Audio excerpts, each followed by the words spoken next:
When it comes to plotting out a season of Murdoch Mysteries, we kind of look at overall the 13 episodes as being another chapter in the life of our characters.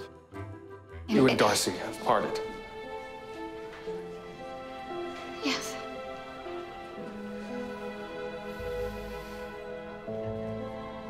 Julia, I have seen the future. William. It was you. We wanted to get into a series-long arc about will they or won't they with Julia and Murdoch. We come to find out through season 6 that it's not that easy to end a marriage, and so we are looking at the troubles, particularly for a woman at that time, to end a marriage and move on. Dr. Grace, what brings you here? You do, George.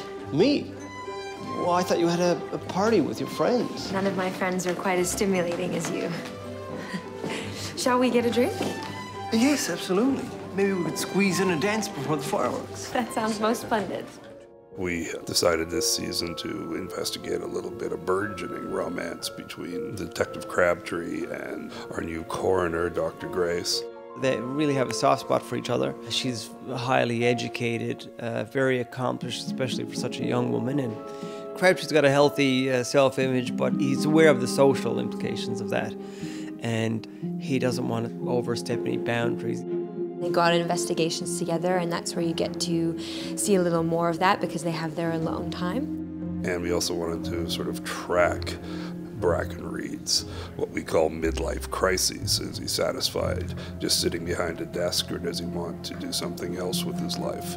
The other ways we look at stories is we look at significant historical facts and figures that were around at this time and see if we can find a story that we can work around, like the appearance of Winston Churchill this year is one. Another one is the prototype for the first flying machine. We're dealing with an unknown quantity, and any attempt to assess that quantity is paralyzed by our lack of evidence. All we have is a moving picture of someone gassing a lone animal. Not an animal, William, a dog. Dogs have become a symbol of companionship in civilized societies. The murder of a dog requires the same cold-bloodedness as killing humans.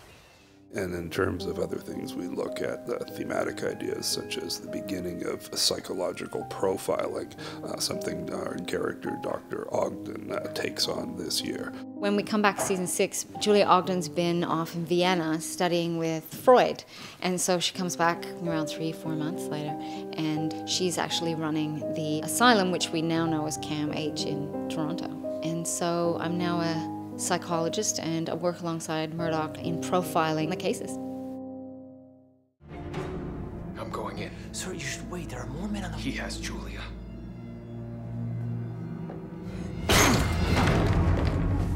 Detective Murdoch, please come in.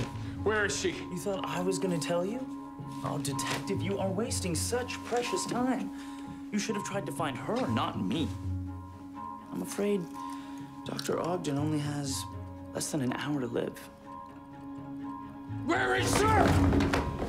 Every great detective series has the one that relishes in making the central character squirm and manages to get away. And we have Gillies that comes back. He seems to slip away again and again, and having him back adds that flavor back into the series that I think is really important, and it's going to be quite good.